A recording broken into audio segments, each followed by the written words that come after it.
but the Vigilance Committee is coming by. The sheriff's badge ain't worth a thing when the justice ain't got wings.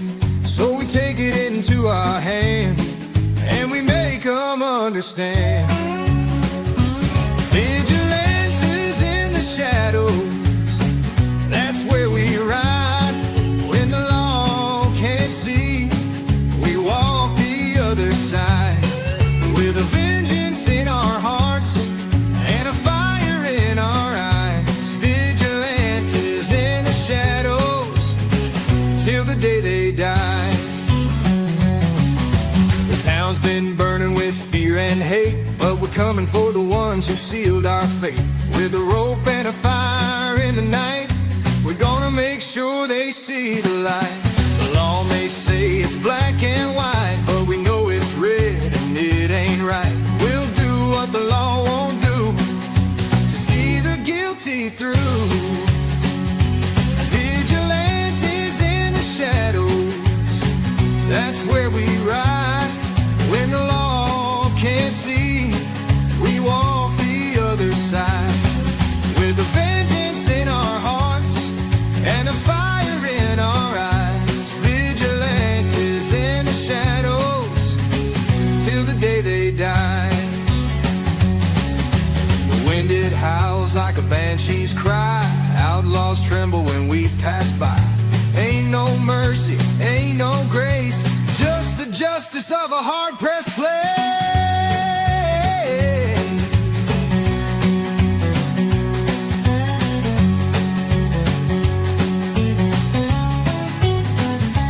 Vigilantes in the shadows, that's where we ride. When the law can't see, we walk the other side. With a vengeance in our hearts and a fire in our eyes. Vigilantes in the shadows till the day they die. So when the town sleeps and the moon's running high, you'll hear the gallop of the horses stride. And if you're guilty, best be prepared, 'cause the Vigilance Committee will be there.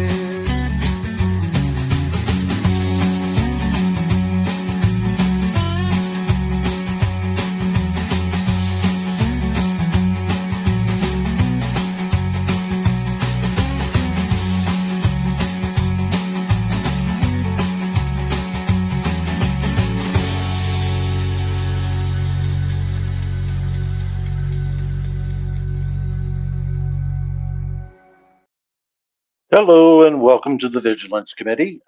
Today we're going to talk about a small town in Utah called, I guess you pronounce it Mantua, Mantua. It's got kind of a history there with mayors and police chiefs, and they've even been on the national news a time or two as a speed trap town. But before we do that, I kind of want to give a reminder of what Jeff Maddox thinks about government. It's something that I've played periodically. It's called Who Will Build the Roads? And he gives a really good speech in front of the city council about how he feels about government. And I kind of have the same sentiment here. So, and I'm going to play it without any interruption because it's that powerful. So it's about 6 minutes long, 6.5 minutes long, actually 8 minutes long. But I think you guys might enjoy this, especially the people that are, a little bit tired of government overreach. Here we go. Gentlemen, when I address this council, I'm not addressing the individuals, but the collective. I do not question that each councilman has the best intentions in their hearts. I'm sure you do not like being called a thief. I was not saying any of you thieves outside this chamber. However, as a collective, this council in its deeds has proven to be just that. As a collective, this council, as with every government around the world, claims to have superior rights to which no individual has. As a collective, you can make anything illegal or legal. As a collective, you can take from one and give to another.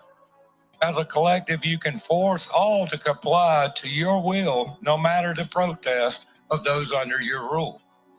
What would happen if you went to a constituent's house armed with a gun, demanded that they give you money for fire protection or economic development? At the very least, you would be labeled a thief, and at the worst, you might die of lead poisoning. Yep, you sure would if it were my house. As a member of the collective, you don't need a gun to personally rob your neighbor. The collective has a legion of enforcers to do the dirty work, every one of them armed with good intentions. Your neighbors have no way to resist the theft, for to do so would ultimately end in their own death. Where do these collective rights come from? Scribbles on paper. Yep, sure do. I am told it is we who give consent to the collective, and it is we who gives this council the right to plunder and dictate our lives. I never consented to any of this, yet I am told that somehow I did give up some of my liberty to this council along with the state and federal leviathans, yet I can find no legally binding contract to which I am party. If we are government and the government is us, then it only stands to reason that anything the government does, we did to ourselves. The Jews of Nazi Germany were not murdered, but committed suicide, for they were the government. This council is me, and I am this council. When I speak to this council, I am speaking to myself. When this council votes to tax and spend, somehow I did it to myself. Thou shalt not lie, cheat, or steal unless you are government. Thou shalt not have another God except government. Who is we? Thou shalt not worship idols unless they are government idols. Thou shalt not sacrifice your children unless to government, for government. Gentlemen, can you see there seems to be an exception to the 10 Commandments for this thing we call government?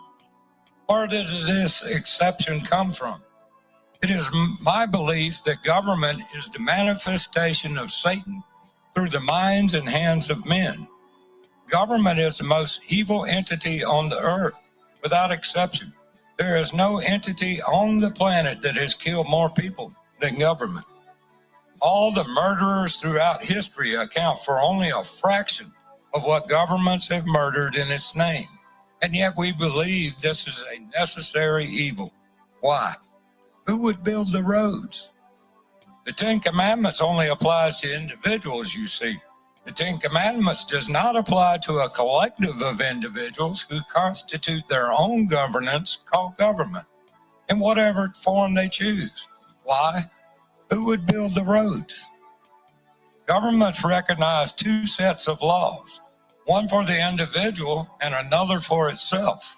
Individuals do not have the right to steal, but government can steal whatever it wants. Why?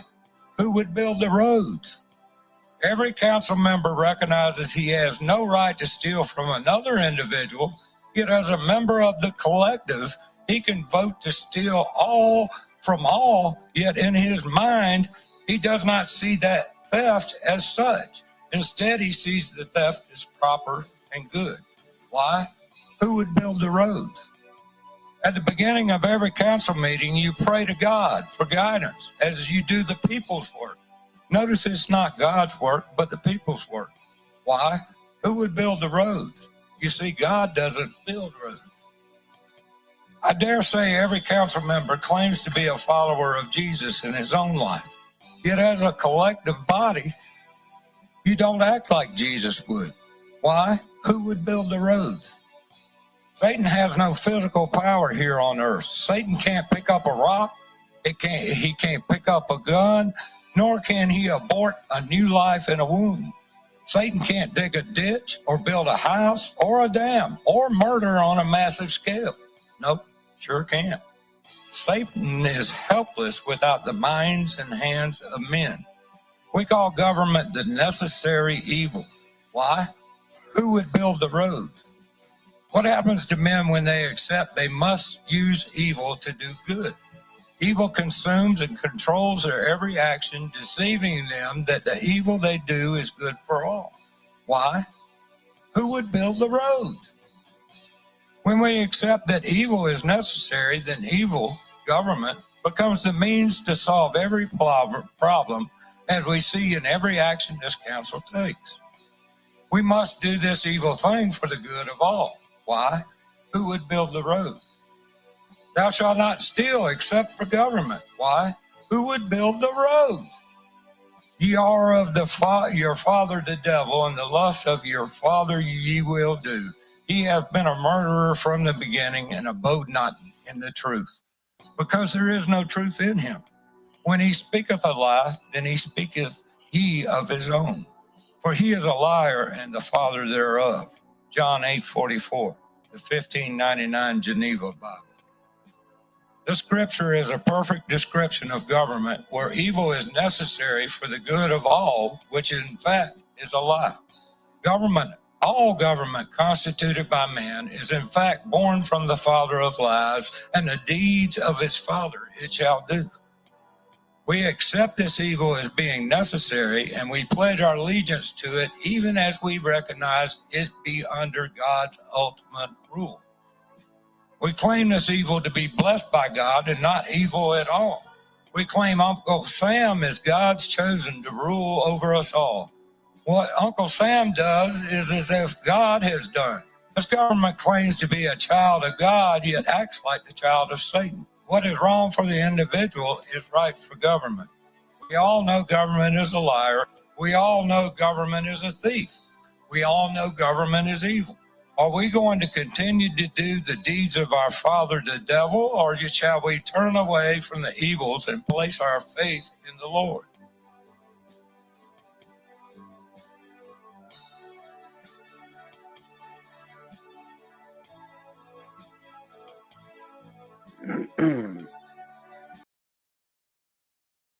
So, just a reminder of what government really is. It's not all it's cracked up to be. They call it a necessary evil. Now, so I want to talk about this small town of Mantua. Seems like some citizens just love their mayor, love their chief of police and their police department, and they're very loyal to their government. And that's okay. You know, they can have their opinions. So I'm going to show just a little history of Mantua. The next video I've got here is of a former chief of police, and they're going down the highway. State troopers following him and pulling him over. And I'm going to kind of fast forward through it, and you'll kind of see what's going on here. Here we go. Let's make it big and press play.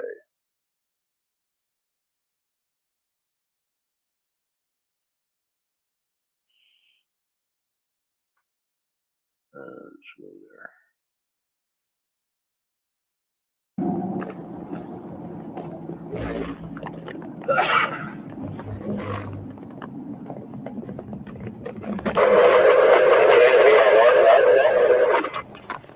Yeah, we're stopping here just right by that big barn from AC.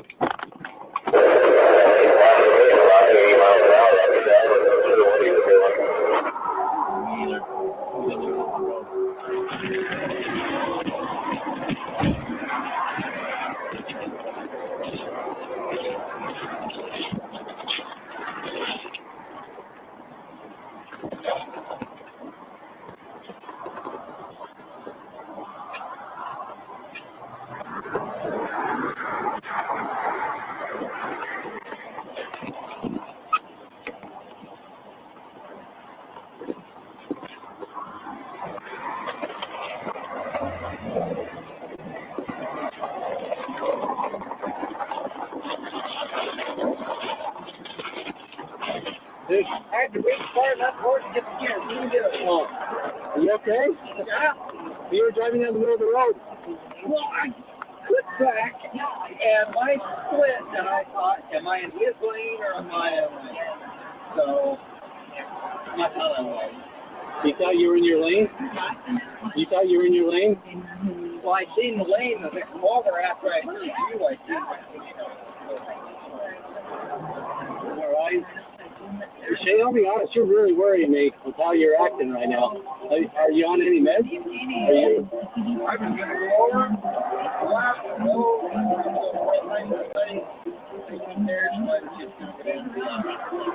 Do you know where you're at? Yeah, looking right here at the. So this is a highway patrolman asking the chief of police if he knows where he's at. Um, yeah, he's weaving all over the road. They got a call, and that's why the highway patrolman came up behind him and pulled him over. I don't know what he was on, but he blew zeros, I guess, but he was not. He was not. Must have been on some sort of medication because you'll see the field sobriety test here in a second. I'll fast forward it to it. Okay, 60, just about 50, 400.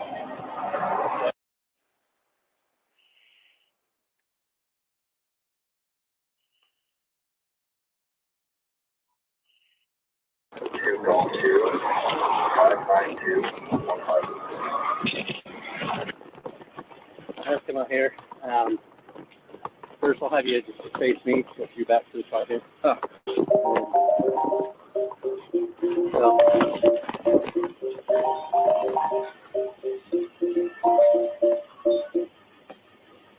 face.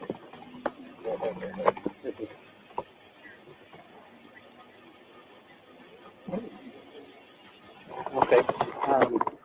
Well, I think we looked through the window. The bays are all full anyway. So we'll just do set out here in the back of the building. So if you notice the date here, this was back in 2019.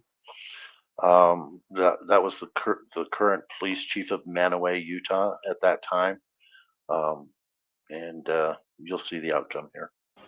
But, oh.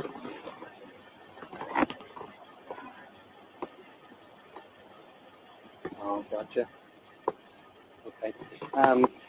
Yeah, well, for right now, just leave in the radio log, and then I'll invite you back to the one. Thanks. Bye. Okay. And if you guys would, please share this out. I'd like as many eyeballs on this as possible. So if you know of people that are in the community, please share this out so they can see what's happening in this small town. We're going to show some current stuff too. Okay. How do you stand with your feet together for me? Feel the heel, shoulder to toe. And down to the side of your hand. And I want you to look at my fingertips here. I'm going to move my fingertip back and forth. I want you to keep your head still. And follow the fingertips with your eyes on me. Okay? And again, if you're coming in late, Mantua is a small town in northern Utah, and it's well known as the speed trap of America up on the highway, just outside of their town. They go up on the highway and they write as many tickets as they can. And in fact, they write 13% of their total budget. The statistics that we found come into the city coffers. And as far as ticketing and things like that go, they're only supposed to go 4% of their total budget. So they go way over that. In fact, $251,000 last year, and it's a town of 1,500. $251,000 in tickets. Okay, so that's a lot. That's that's road piracy as far as I'm concerned, and it kind of needs to stop. Have you open your eyes just a little bit if you could? All right. You wear contacts? Nope. Okay. Your pupils look like they're quite big. Frozen. Yeah. Okay. Go ahead and follow my fingertips on the Shane. Shank, you can see my fingertip right here? Okay. So when I move it to the side, I want you to... Oh, okay. Yeah, I want you to follow my fingertip with your eyes only, keeping your head still. Yes, mm-hmm. All right, I'll do that.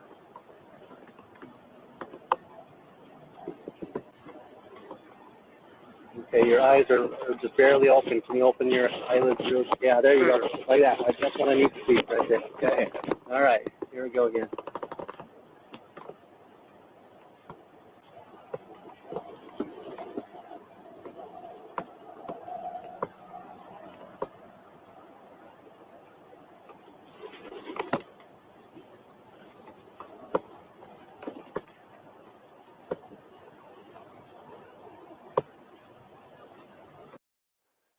That's an excellent comment there, Wandamize. They say it's that low, but who knows who all is getting a cut of the extortion pie. If the government told us anything, it wouldn't be the truth.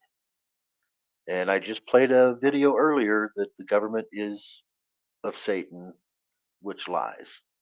So, and so we don't know for sure, but you can bet there's some shenanigans going on. I mean, it's just too much money coming into the government coffers, and they're getting it up off the highway and bringing it into their town, and you know they can't even fix their front steps. They say they're so broke. They also can't be in ADA Title II compliance. And they're not getting federal funds. They're saying we're going to find out if they are or not. Um, but they're saying they're broke basically, uh, and it's one of the most affluent cities in Utah. So I mean, square that circle, right? Anyway, here we go.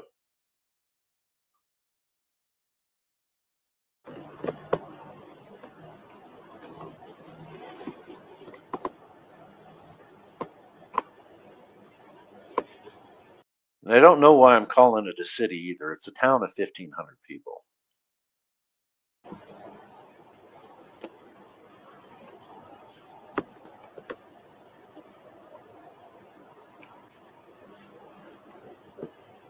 Okay, good. Keep focusing on my fingertip. Okay, sir.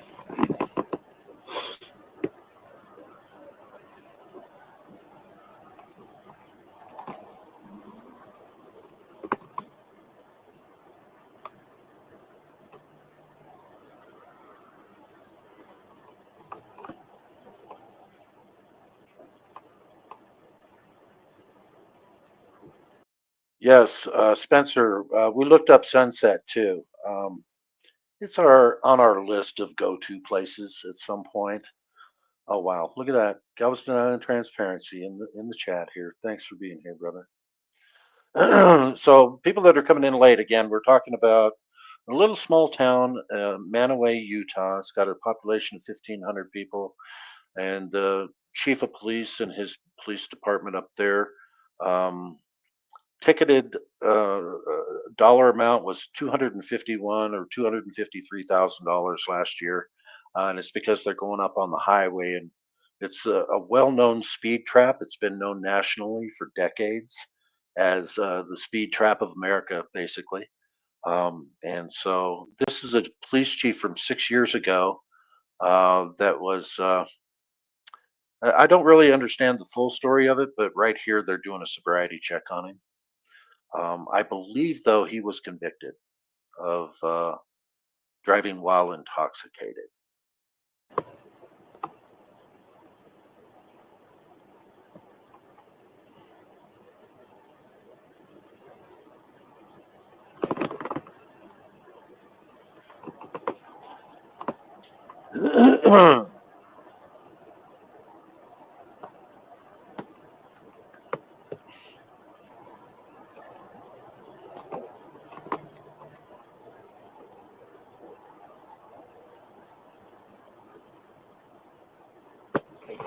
Your break.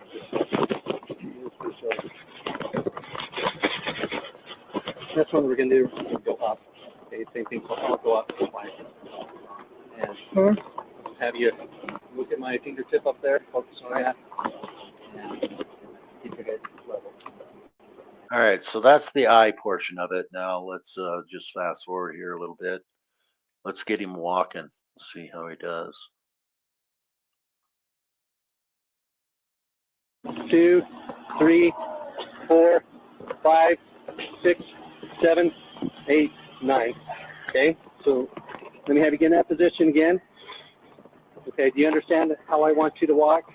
Yep, heel to toe, counting them out loud till 9, and then pivot back around and come back down. Looking at your feet, I want you to leave your left foot on the ground when you pivot.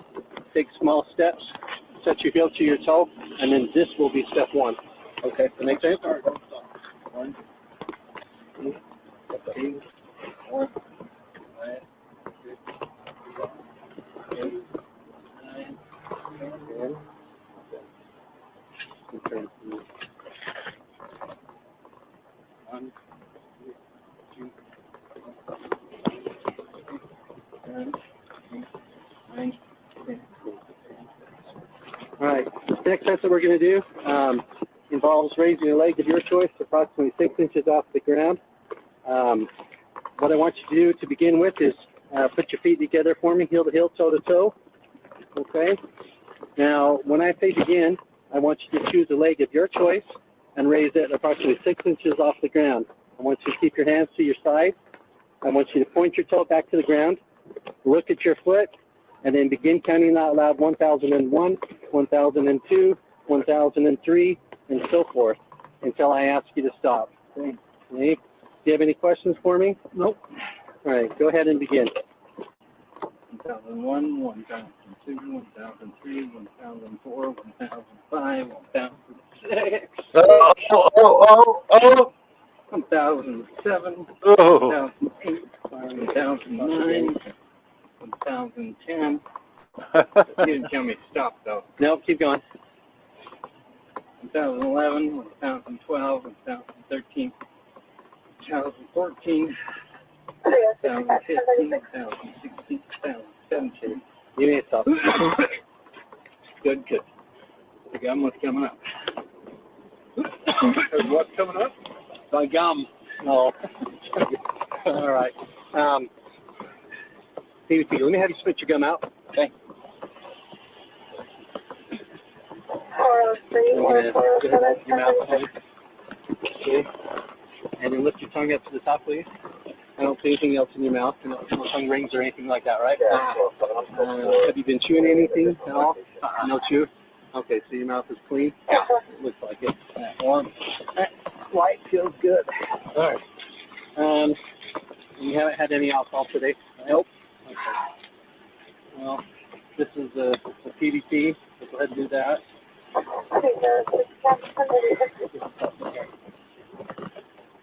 Cold weather. It is chilly. All right. Take a deep breath for me. Blow through. Blow, blow, blow, blow, blow, blow, blow, blow, blow, blow, blow, blow, blow, blow, blow. Okay? All right. Zeros, just like to say. We can put that in this pocket here. Okay. So, what I see in your eyes. So I will say, as far as the field sobriety tests go, I believe they're subjective, and I know I couldn't pass one. Um, so I would never take a field sobriety test, period. Leads me to believe you're on medication or it's affecting you. Okay, your eyes are all over the place. As you, instead of following smoothly, they're jerky, back and forth. Your balance is pretty poor. I know it's cold, but your balance is exceptionally poor as you're standing here. You're missing turns, like you took, for instance, 10 steps instead of the 9 steps as I instructed. You turned them properly. Help me understand, what other medication are you on that might be affecting you today? Oh, geez. Notice how they muted that out. They muted it. Why? I don't. Were they trying to protect him at the time? He is a police chief, you know.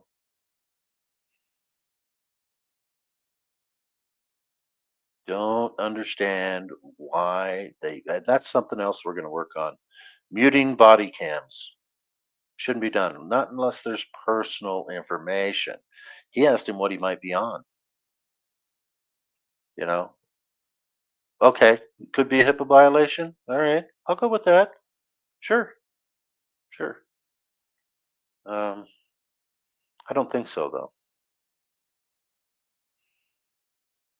But as a chief of police, When did you have your last dose of medication? I would think that he would know not to answer those kind of questions. I mean, of course, he is high, I guess. So probably didn't think anything was going to come of this. A couple hours ago. You know what time it is right now? No. I don't know. I had to guess. I'd say around 4 or 5. You know what day it is? Sunday? No, Monday. Okay. So you work today then? Yeah. Okay. Well, Shane, I hate to do this. Okay, this is an awkward position for me too, but I don't think you're safe to be driving, and unfortunately, I don't have much of a choice. Okay, I'm going to place you under arrest. Okay, of course, you know better than anybody. There's a whole process that we can go through with this. Okay, I'm going to ask for a blood draw. Can you have a DRE on too?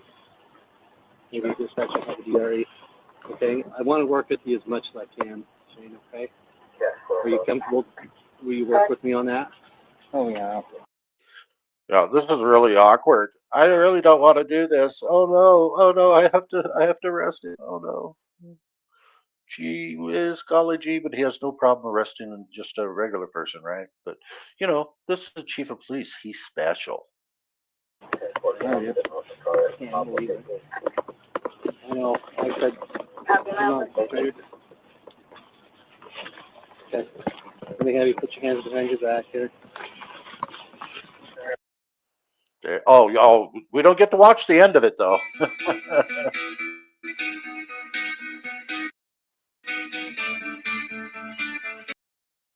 We don't get to watch the end of it, guys. They don't like showing the cuffs going on.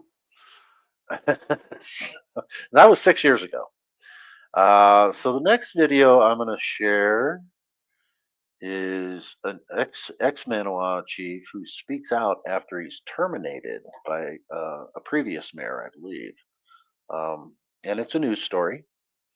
And so let me get it up here. A lot of things have been happening in Mantua over the past couple of decades. They've even made national news of being a speed trap. And yet they've gone through all these chiefs. Just, I mean, good Lord, they've gone through a lot of chiefs in the past 10 years because they're just not good. One was good, wasn't willing to write tickets up there on the highway. And because he felt like it was illegal, and they were asking him to do what he thought were illegal things. And I I really don't know too much about that story, but that's the scuttlebutt. But let's go ahead and play this, and kind of get an idea on things that have been going on in Manaway for a while now.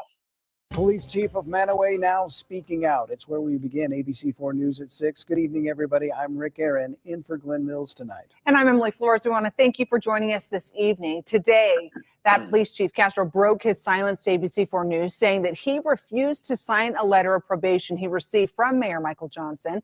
The former chief claiming it was inaccurate and that Mayor Johnson threatened he would be terminated if he did not sign. Following Castro's termination in late March, all the officers on the force quit there. ABC4's Jordan Verdadero reports.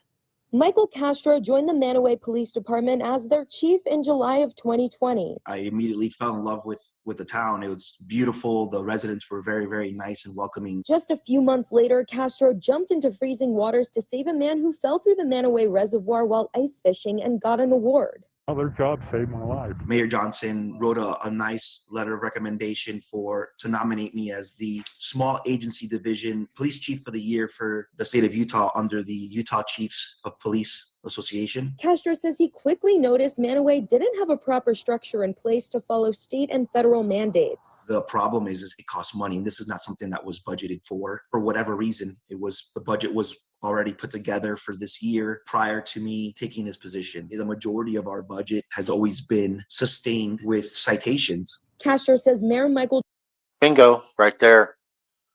Majority of our budget has been sustained with citations. So I believe that this guy was the one that didn't want to write tickets up there on the highway for people just going through, on the highway, not even coming into town. And he'd just jump up. The former police chief would just jump up there, write all these tickets, and that's how Manaway was making their money, along with property taxes, things like that. And the law is you're not supposed to go over 4% of the overall budget for the city or the town. But this year or last year, statistics are out, 13%, $251 or $53,000 in traffic infractions. That's a lot of money for a town of 1,500, right? I mean, how do you guys feel about that? Obviously, there's some folks in Manaway that, hey, that's all good, baby, But these front steps right here, there were 3 of us out there yesterday, and all 3 of us almost fell down these steps because they're not put in correctly. They're not measured right. That's a dangerous front step there. They need to rip that out and redo it. And I don't know. They've probably gotten multiple complaints on it over the years, and people probably have hurt themselves coming down. It was crazy. I mean, they're just not measured right. They're not measured evenly. Something's got to be done with them. But that's just one small thing. So where's the money going? All that money that they're bringing in, why aren't they? What are they doing with it? That's the question. Johnson asked him to issue more citations. That's where disagreements with the mayor in town began. My officer's doing a lot of traffic enforcement, a lot of traffic stops, but not a lot of citations.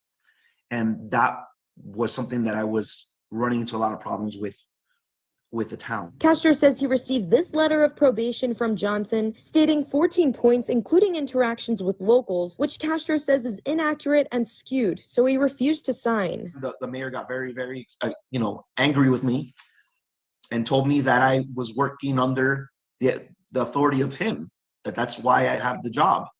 And I told him, yes, correct, I do, but what you asked me to do has to be legal. We called Mayor Johnson, who says he does not have a comment. It's just sad that they can, somebody can in that position of power be able to make such a blatant lie. We also.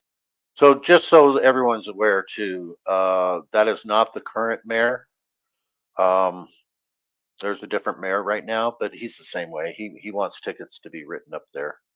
And evidently he doesn't care if his chief of police brutalizes somebody, and we're gonna share a video on that as well. A 76-year-old man. So you guys are gonna see that today too. Also spoke to several Manaway residents today who didn't want to go on camera for fear of retribution, but say they side with Castro. Now, are you hearing that? Fear of retribution. So things. I mean,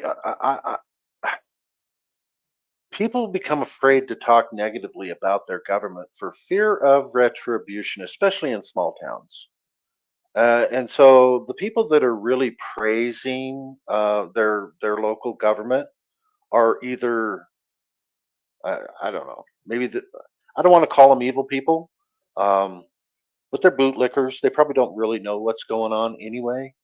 Or they're just flat out scared, so they're going to pretend like they're praising their government in public and bad mouthing them in private. Uh, you know, because they are in fear of retribution. So it happens. It really does. One local wrote this note stating, "The police was always good to us and we never had any problems with them. We still wish they were around." Castro says he hopes the town works toward ethics with its growing population. I'd like to ask that these individuals step down from their positions and and let other people that want to get into those positions and do the right thing step in. Reporting for ABC4, I'm Jordan Verdadero. Okay, so that was that I one. believe I was terminated because So this is one about the current chief of police. This is a guy talking about this current police chief from down in Nevada. This is Fox 13 News investigates Mantua police chief previously convicted of crime in Nevada. So let me present this one here. This one is something that I don't believe anybody else has published. And it's I know that there was somebody that was thinking about publishing it, but I'm just going to go ahead and share it because I think it's important that people in Mantua know about this for sure. So here's the interview. Let's make it big, of this guy that claims to have gotten pulled over by the Mantua police chief years ago. So here we go. I think he's got some issues. As the investigation into the Mantua Utah police chief continues, we're learning something about what happened when the chief lived in Nevada. I'm Fox 13 investigative reporter Nate Carlisle. Earlier this month, we told you how Dakota Midkiff, the police chief in Mantua, was on paid leave while the town investigates his arrest of a 76-year-old man. The arrest left that man bloodied and bruised. It turns out Midkiff, the police chief, has a criminal history himself. I was driving to go pick up. Hang on a second. Let's back up just a hair here. Let's go back right here. Turns out Midkiff. Look at that man.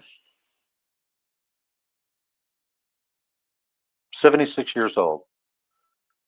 Slammed to the concrete on his daughter's sidewalk, driveway. His daughter wanted him to come over there because there was an issue going on. And that's what the police chief did to him. Okay. The police chief has a criminal history himself. I was driving to go pick up my wife. William Copper lives near Elko, Nevada. It's about, 11:45. I got pulled over by a white vehicle. It had red and blue lights on top. According to court records obtained by Fox 13, it was Midkiff who pulled Copper over that night back in 2013. Him and his buddy got out of the car and they walked up, started harassing me. But Midkiff was not a police officer back then. He had earlier worked in private security and drove a sedan with a flashing light bar on top. And some to the effect that I said, I don't see a badge on you. And he said, I don't have to show you an effing badge. I said, well, I need to see a badge. And he said, I ought to just shoot you. Copper says Midkiff and his passengers detained him for about 30 minutes. And they said, well, you're not the guy we're looking for, so we're going to have to let you go. So I come to town, and then I called the Elko County Sheriff's Department. According to a sheriff's office report, Midkiff told a real deputy Copper was driving fast, and he knew the sheriff was short-staffed. Midkiff was charged with misdemeanor counts of disturbing the peace and impersonating an officer. That second count was dismissed in a plea bargain. Midkiff pleaded guilty to disturbing the peace, and a judge sentenced him to 48 hours in the Elko County Jail. When Fox 13 asked Midkiff for an interview this week, he instead pointed to statements he gave the Box Elder Journal when it asked him about his convictions in 2022. He told the newspaper, in part, "I believe I was only 20 years old at the time and have since learned from all my past mistakes. It was not right for me to have behaved that way, and I take full responsibility for my actions." But he didn't take full responsibility for his actions when he threw a 76-year-old man down on his daughter's driveway and smashed his head into the concrete. He didn't take responsibility for that. So does he really, is he really, I think he was hiding this. They exposed it. So now he comes out, oh, I was just a kid. So he wanted to be a cop even way back then. He wanted to have that authority over people.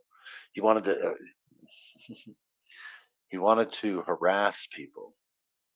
Um, he probably enjoys writing tickets and um, treating people like they're trash and garbage, and then throwing them around. I mean, this guy, I met him the other day, yesterday, in fact. He's just a little guy. He's a little old man, very. I mean, he probably will talk, but he was very quiet. He didn't know us. He doesn't. If he doesn't know somebody, if you don't know somebody, you're not going to do a lot of talking, right? So, but very mild mannered man, in my opinion. That's the impression I got from him. And and for this police chief to brutalize him the way he did was just wrong, really wrong. What did you think when you heard that Midkiff was a police officer in Utah? Somebody in Utah screwed up. Misdemeanor convictions are not enough to prevent someone from becoming. Somebody in Utah screwed up. I like that. I like that story too. We're not going to finish watching this part. I want to get to this right here. Now, this um, they're showing bias here, right? I mean, there's two sides to every story. Well, this is the side where they say this police chief is a bully, and so we're just going to share this side here. Other sides have been shown as well. So the town is really split by all of this stuff, right? Which is not unusual, right? There's always people taking sides. People that are pro-government, pro-police, and people that are anti-government and anti-police, or people that are just in the middle too. And some people just don't even understand what's going on. They don't really care. They're too busy working their 40-hour work week, and they don't pay attention to this stuff, right? So, and those people probably never have any bad interactions with police or government in any way, and so they probably just think, hey, everything's cool, man. It's all good. Let's share this. This is Radonna and Steve Lauder of Mantua. They're watching this video from October 5th. Mantua Police Chief Dakota Midriff arrested Rick Schultz. You can see from these photos, also obtained by Fox 13, how the encounter left the 76-year-old retired state wildlife officer bruised and bloodied. He's one of the nicest guys in town. We found Schultz Wednesday. He declined to speak with us. His eyes were still blackened. What do you think should happen now? Well, we don't want him here. Yeah, I think we ought to get rid of him. And I think there's probably a lawsuit. The police chief. Yeah, why would we want somebody like that that's we're supposed to respect and count on for help when we need it? A member of the town council confirmed to Fox 13 that Midkiff is on paid administrative leave while the episode is investigated. Town officials declined further comment. According to a jail booking statement, Midkiff responded to a family dispute. He was questioning the parents about whether they had a child. One of those parents was Schultz's daughter. Schultz arrived. Midkiff told him to leave. Moments later, Midkiff wrote, he turned around and found Schultz yelling at him in the driveway. Midkiff wrote that Schultz refused to comply with an order to put his hands behind his back. So, the police chief decentralized Schultz and took him to the ground. Schultz was booked in.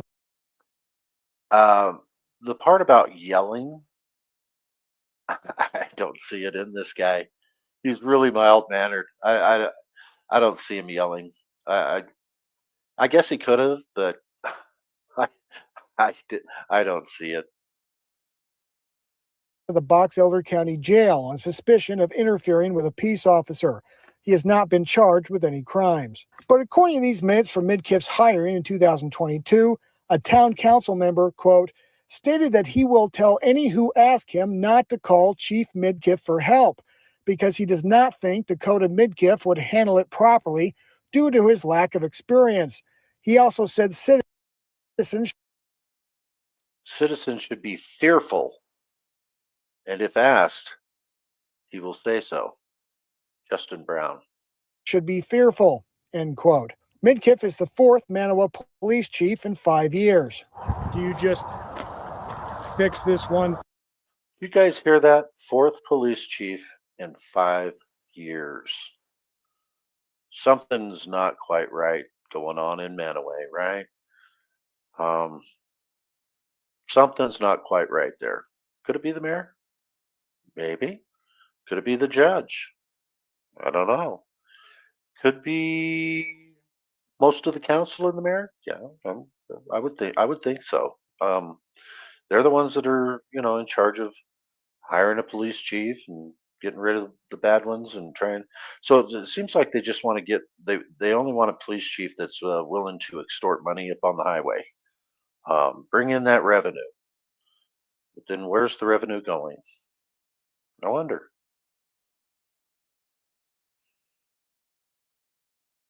Police officer, or do you fix the whole system such as it is? I would like to fix the whole system. More residents are expected to offer their opinions Thursday night in a town council meeting. In Mantua, Nate Carlisle, Fox 13 News. There we go. And I want to show this one. This last one. This was the town meeting after the egregious smackdown on a 76-year-old man. And just so you guys know, he was reinstated, no charges against him. He's back to work, business as usual. But it's just not, something needs to, investigations need to happen, and journalists need to investigate. And so we're investigating. And we were up there yesterday. We were going to be up there today, but I don't know. If you go to Utah Defender's channel and watch some of his videos that he put out, especially today, we got word that the sheriff's deputy stayed the night at his house for protection. And when we drove by there today, sure enough, there was a police truck sitting outside of his house too. He thinks that he's in danger, and he's using his police department as personal bodyguards, simply because we went up there to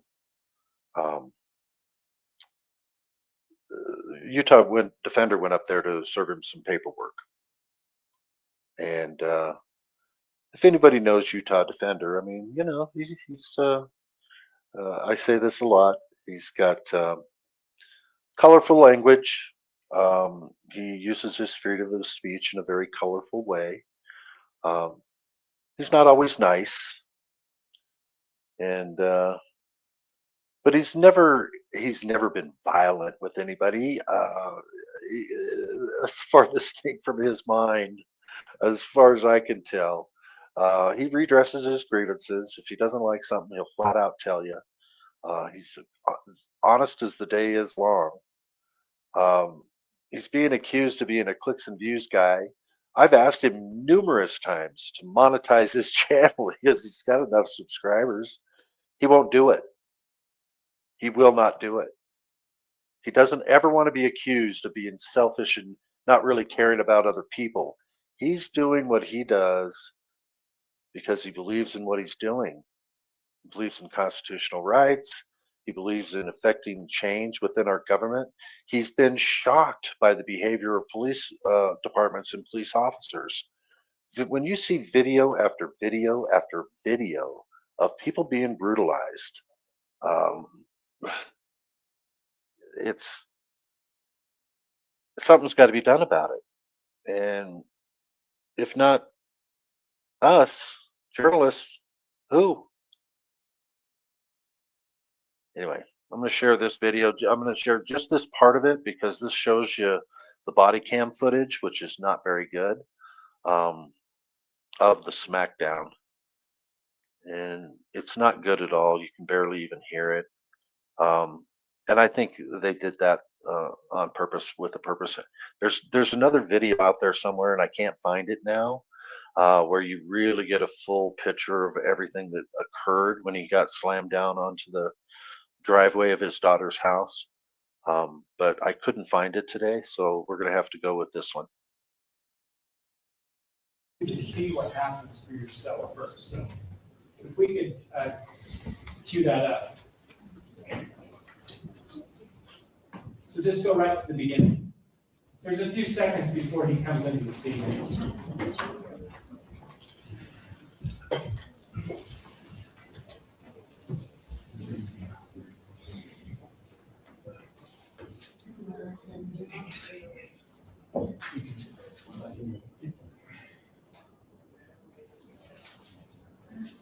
I'm going to keep blacking out like that.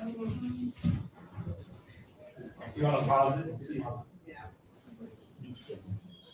One.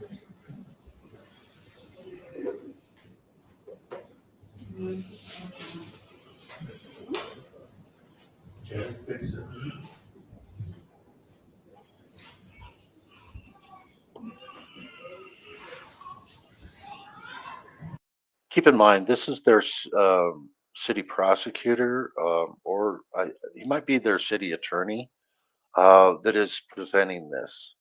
So you know there's a little bit of a bias slant to it. I mean, otherwise you're just, you're an idiot if you don't think there's bias. There's even bias on my side. I can be biased. I've seen too much. I've seen too much tyranny in this country. I've seen government overreaching. I see too much of it. So I know that I can be biased, and I admit to it. Most people can't, though. That's the problem. When they're biased, they're just flat out biased, and they won't even admit that they have a different viewpoint and that they're sharing bias. At least I will admit it. But so far, do you see this guy yelling? He's just standing there looking at somebody that's sitting on the ground there, and I don't know who that is, but he knows that there's an issue because the cop car was there, right? The pickup truck. So he knows there's an issue. He hasn't been asked to leave yet. Let's just play it.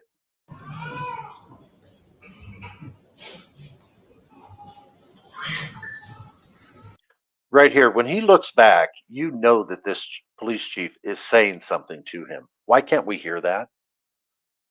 Why can't we hear it? You know he's being spoken to. Does everybody see that?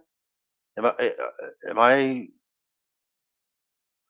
Let me know if you guys think he's being spoken to by somebody, and ask yourself the question: why aren't we hearing what's being said? Let me know in the chat what you think.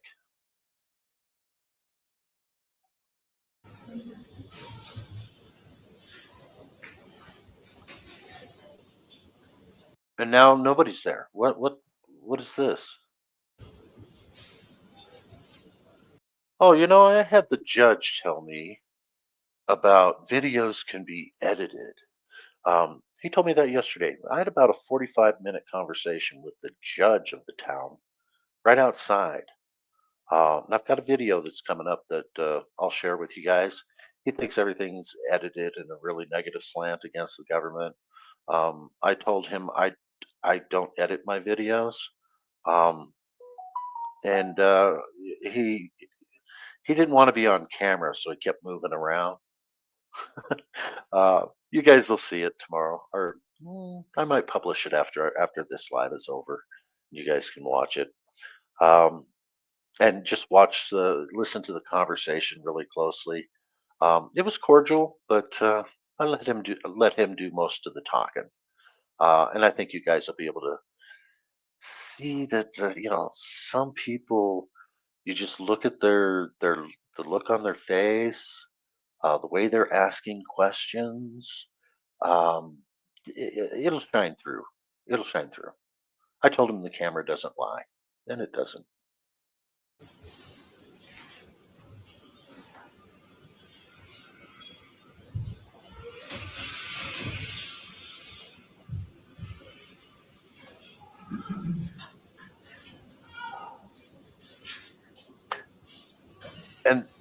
That is a big problem up here in Utah too. Danny's thoughts that they mute their camera, their cams a lot, and there needs to be some legislation. I mean, what's the purpose of having body cams if they're just going to mute or um, take out parts that are not favorable to them?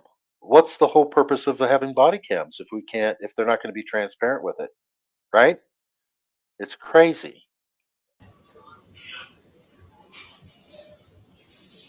Good to see you, Four Corners.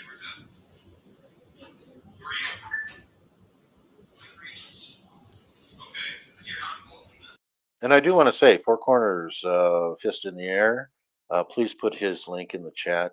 Great to see you, brother. I'm glad you're here. Wanda Mize, Danny's thoughts.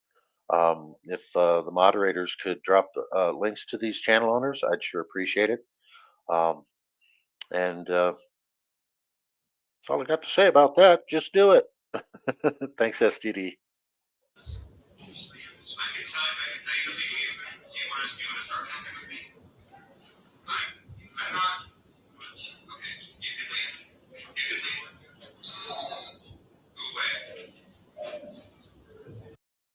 Does it sound like he's yelling? Remember, this police chief said he's yelling at him.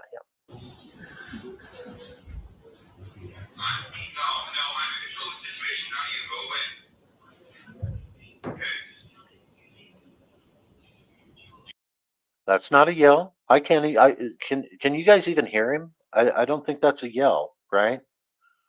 It doesn't look like he's interfering. He's walked to the edge of the driveway.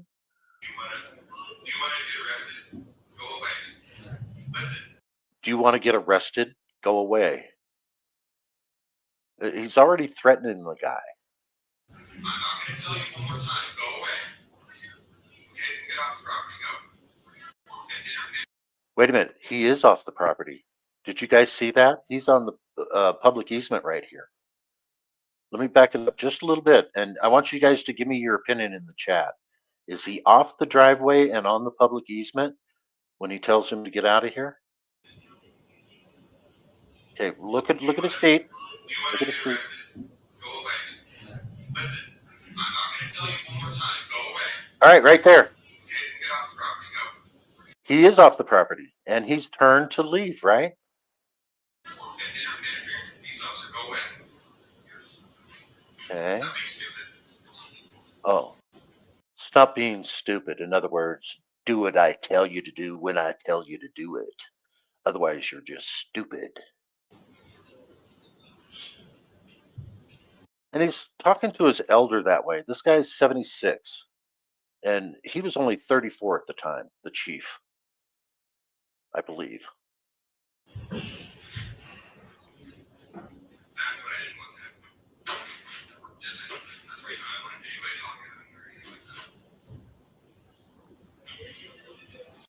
I didn't want anybody talking to you or anything like that. Okay, so now he's coming back. He's going to be on the driveway here. Maybe he had something to say. So look at his hands down here. They're just like, hey, maybe he had a question. You can't hear him. Is he yelling like the chief said? No.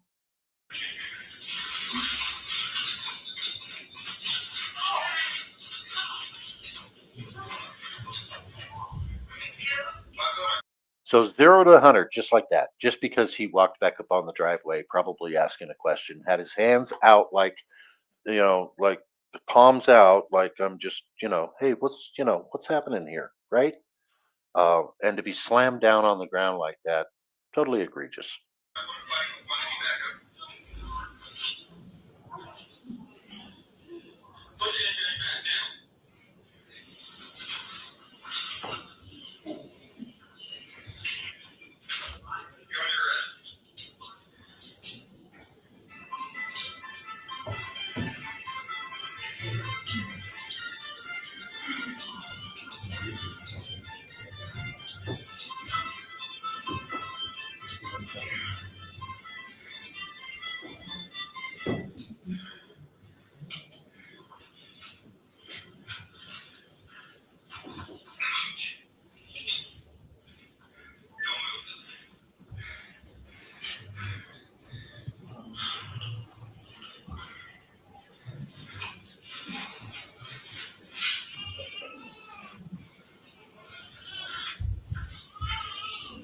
I still don't hear, guys, I still don't hear him yelling. Do you? Yeah, disrespect, it is a crime of the century. Yeah, it's the crime of the century because, he walked back on there questioning his authority. Yeah, that's what I think. Hmm. Hmm.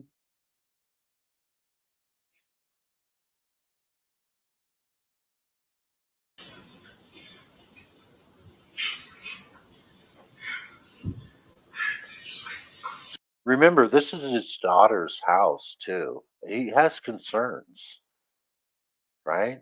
He's a family member. His daughter asked him to come over there. So how can he be removed from her private property when he was invited? I don't. I mean, I don't get that. I don't get that. And he says this is exactly what I didn't want to happen.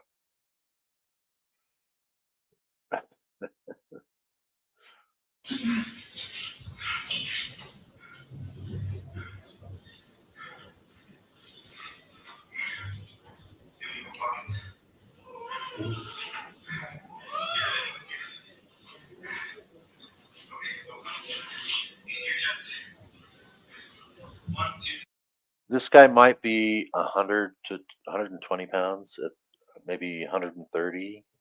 He's just he's a little guy. He's a 76-year-old. He's probably 77 by now. Just a little guy.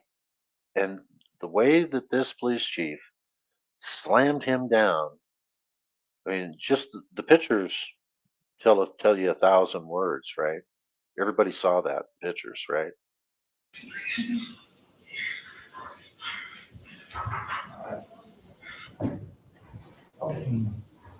So I hope that helps to be able to see that. It's difficult because the body cam footage, you get such a narrow perspective. It'd be really nice if we had, as far as investigation, video, different perspective. But The city attorney now is gonna government splain or cop splain. He's gonna give the government a line. But everybody saw what happened. You know. Oh, I didn't notice that, Gloria. Good catch. He already had his gloves on, so he was wanting to go hands on with somebody, um, and he didn't really care who. That's my opinion. Um, and looks like it's just Gloria's opinion too, but I think she's right. All right, I think that's enough of this. I want to end with the beginning. So I'm going to end this live stream with the beginning video, and then I'm going to let it go right to my outro. I do appreciate everybody coming in. Let me back this all the way up to the beginning. It's about 8 minutes long, and I just want it to be a reminder for folks of how I feel about government in general. Um, I really like this guy, Jeff Maddox, who would build the roads. Gentlemen, when I address this council, I'm not addressing the individuals, but the collective. I do not question that each councilman has the best intentions in their hearts. I'm sure you do not like being called a thief. I was not saying any of you thieves outside this chamber. However, as a collective, this council in its deeds has proven to be just that. As a collective, this council, as with every government around the world, claims to have superior rights to which no individual has. As a collective, you can make anything illegal or legal. As a collective, you can take from one and give to another. As a collective, you can force all to comply to your will, no matter the protest of those under your rule. What would happen if you went to a constituent's house armed with a gun, demanding that they give you money for fire protection or economic development? At the very least, you would be labeled a thief, and at the worst, you might die of lead poisoning. Yep, you sure would if it were my house. As a member of the collective, you don't need a gun to personally rob your neighbor. The collective has a legion of enforcers to do the dirty work. Every one of them armed with good intentions. Your neighbors have no way to resist the theft, for to do so would ultimately end in their own death. Where do these collective rights come from? Scribbles on paper. Yep, sure do. I am told it is we who give consent to the collective, and it is we who gives this council the right to plunder and dictate our lives. I never consented to any of this, yet I am told that somehow I did get above some of my liberty to this council along with the state and federal leviathans, yet I can find no legally binding contract to which I am party. If we are government and the government is us, then it only stands to reason that anything the government does, we did to ourselves. The Jews of Nazi Germany were not murdered, but committed suicide, for they were the government. This council is me, and I am this council. When I speak to this council, I am speaking to myself. When this council votes to tax and spend, somehow I did it to myself. Thou shalt not lie, cheat, or steal unless you are a government. Thou shalt not have another God except government. Who is we? Thou shalt not worship idols unless they are government idols. Thou shalt not sacrifice your children unless to government, for government. Gentlemen, can you see there seems to be an exception to the 10 Commandments for this thing we call government? Where does this exception come from?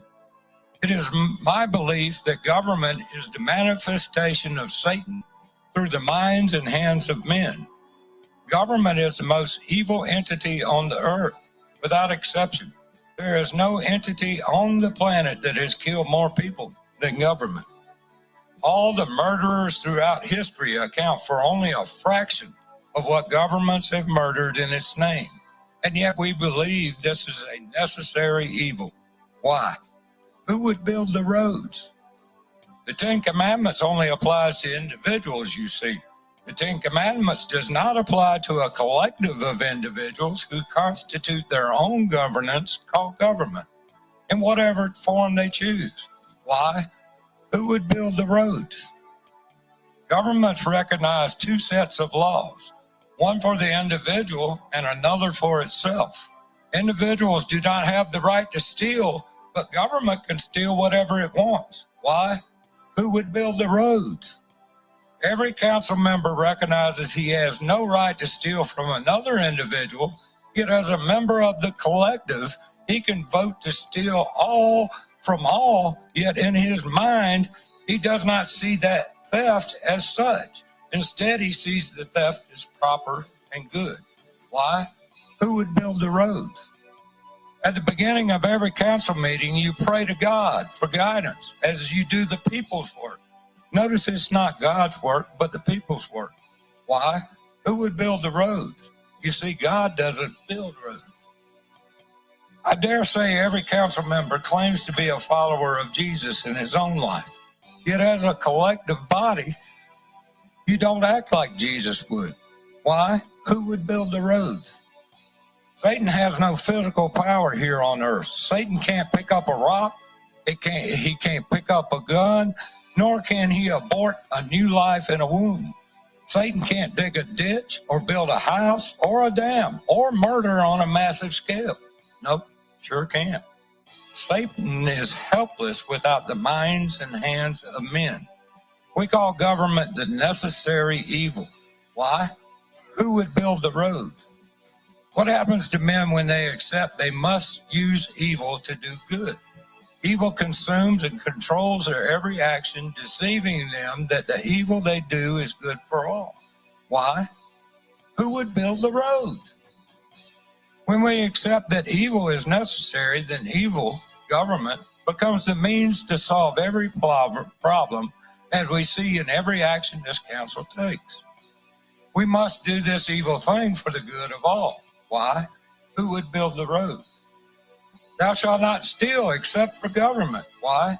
Who would build the roads? Ye are of your father the devil, and the lust of your father ye will do. He hath been a murderer from the beginning, and abode not in the truth, because there is no truth in him. When he speaketh a lie, then he speaketh he of his own, for he is a liar and the father thereof. John 8:44, the 1599 Geneva Bible. The scripture is a perfect description of government where evil is necessary for the good of all, which in fact is a lie. All government constituted by man is in fact born from the father of lies, and the deeds of its father it shall do. We accept this evil as being necessary, and we pledge our allegiance to it even as we recognize it be under God's ultimate rule. We claim this evil to be blessed by God and not evil at all. We claim Uncle Sam is God's chosen to rule over us all. What Uncle Sam does is as if God has done. This government claims to be a child of God, yet acts like the child of Satan. What is wrong for the individual is right for government. We all know government is a liar. We all know government is a thief. We all know government is evil. Are we going to continue to do the deeds of our father, the devil, or shall we turn away from the evils and place our faith in the Lord?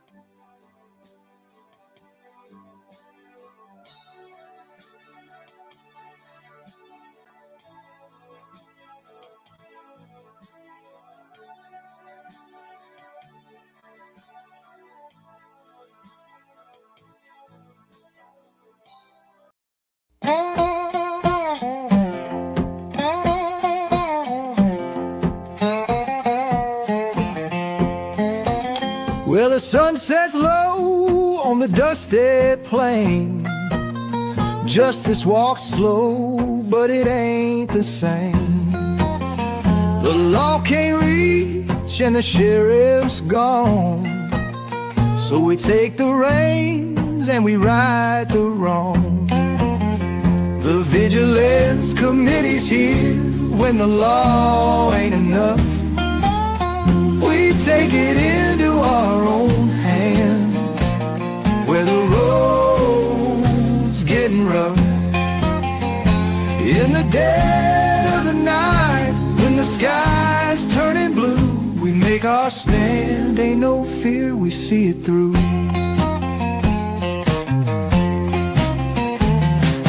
Outlaws hide in the hills so steep, but we track them down while the town's asleep. No badge on our chest, but we swore an oath. Justice and accountability, we want both. They call it the Vigilance Committee when the law ain't enough. We take it into our own hands, where the road's getting rough. In the dead of the night, when the sky's turning blue, we make our stand, ain't no fear, we see it through. We ain't no angels, but we ain't the sin. When the law won't listen, that's when we begin. With a steady hand and a fire in our soul, we bring the justice, we pay the toll. They say it's a game that the brave must play, but the lines get blurry when the law won't sway. Ain't no judge, ain't no jury here, just the cold wind blowing and a voice you can hear.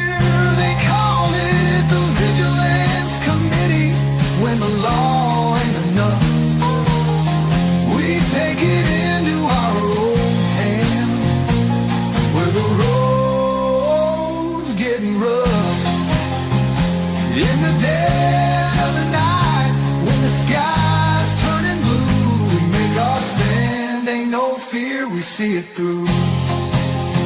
So when the law can't save you and you're all alone, just remember the Vigilance Committee. we'll be taking you home.